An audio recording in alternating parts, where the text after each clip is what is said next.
Hi, welcome to my kitchen. My name is Dina and I'm the DishItGirl.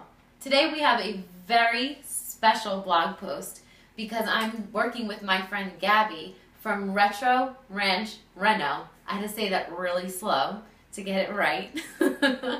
And we're going to be doing a little bit of a Friendsgiving.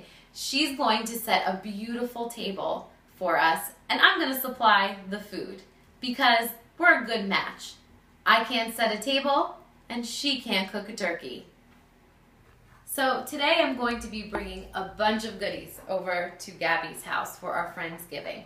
I'm going to be making an herbed turkey breast, and then I'm going to be bringing over some sausage stuffed mushrooms, and then I'm going to show you how to make a Cabernet fig cranberry sauce to go with my herbed turkey.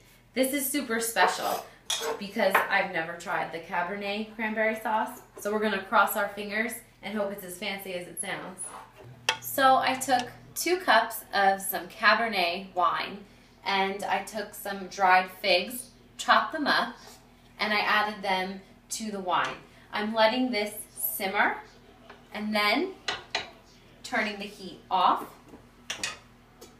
putting the lid on, and letting them sit for 30 minutes to get nice and soft. So now I'm pouring the wine and the fig mixture through a sieve or a sieve. Not really sure which one how you call it, but I call it a sieve. And I'm gonna strain the figs through, press them down, get some of that good juice out. Don't worry, I'm not gonna throw these out. I'm just gonna set them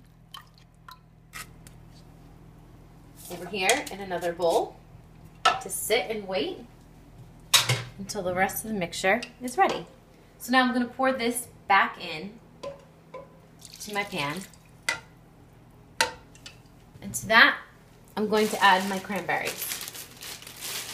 Right now I'm using about 12 ounces of cranberries. That's what the recipe calls for, but you're going to see me double that.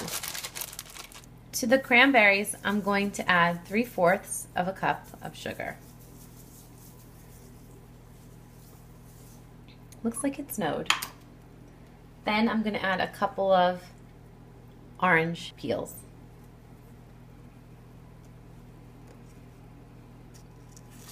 Then we're going to let that simmer down. Keep stirring. Let it simmer and watch all the sugar dissolve.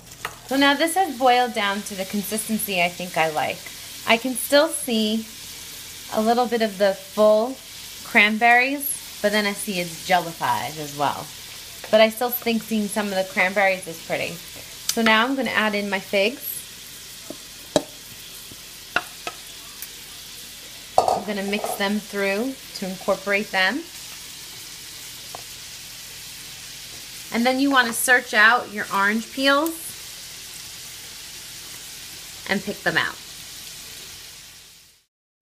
So I'm here with my friend Gabby, who has a really awesome home decor blog right out there in the blog sphere now, and she's done some amazing things with her home, and she's now done an amazing job with a Thanksgiving tablescape. Gabby, what's the name of your blog and how did it start? The name of my blog is RetroRanchReno. I actually started in our lovely home. When we purchased this, it was not so pretty. It was in major need of TLC. So my parents live far away, my sister's far away. To keep the family kind of abreast of what was going on with all of our renovations that we did, I started the blog to keep them in touch, and it just turned into a love of all things home decor and everything pretty and shiny. So I've kept the blog going over the last couple of years. It's been a lot of fun. Tell me, how did you do the pine cones? Alright, well the pine cones, I actually just bought a package of them from Michael's, and then in my stash of craft paint, I just got out certain acrylic paints, paintbrush, and just painted all the edges. Does it have to be acrylic paint, or can I just steal some from the art teacher? No, you can use any sort of paint. You can even use latex paint if you have leftover paint from your walls, anything. Awesome. And it's the same for our little acorn friends here? Yes, those I found. We have a bunch of oak trees in our yard, so I just picked a bunch of acorns up. What you have to do if you're going to paint and use them as decor in your home, you have to make sure that you clean and then cook them. You have to cook them? Yes, because if you cook them. do not roast them in the oven or anything, you can kind of get some worms that come out, and you will be, some stuff lives in there. So when you get them in, clean them up, put them in the oven for a couple hours on a low temperature. Okay. Make sure everything's dead, then you can get them out, heat them up.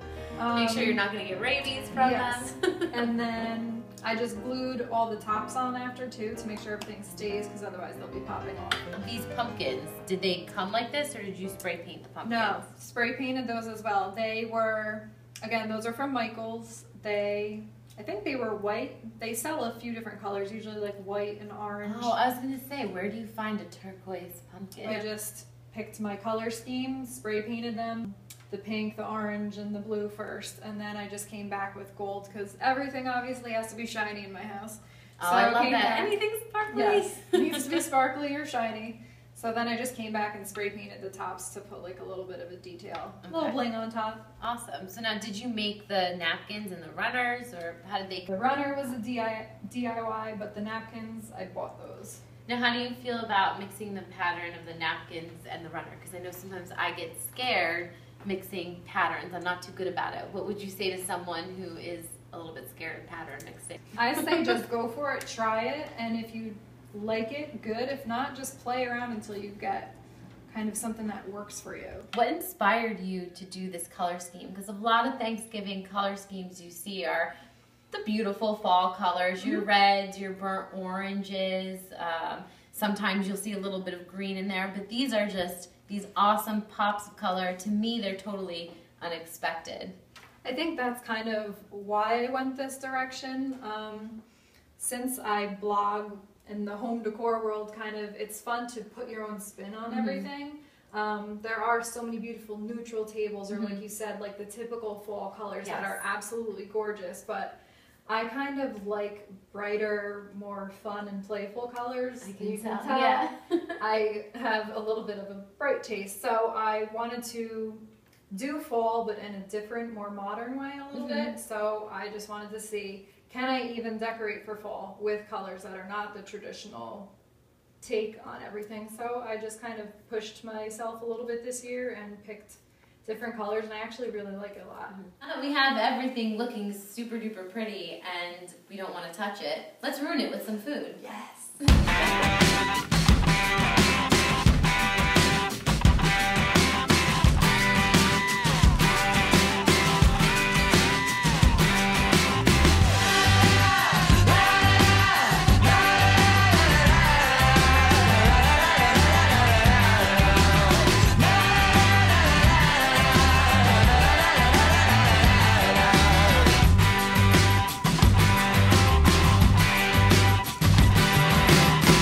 Ready for our Friendsgiving. Hashtag that. I think my food is going to look so much better now that it's on your table. I think it's going to taste delicious, and I can't wait to eat it. In the spirit of Friendsgiving, I am going to say what I'm thankful for. And in addition to my family, which we all blah, blah, blah hear a lot about, I am so thankful for great friends like Gabby and Pete. Hello. In our lives. Good friends are so, so important because when you're going through some rough times, it's good to have some understanding people in your life. Oh, yeah.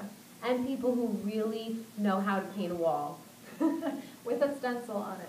That's super important. We need friends like that in our life. Thanks. So happy Thanksgiving from the DishItGirl. Happy Thanksgiving. From RetroRanchReno. Reno. Love it. Bye, guys.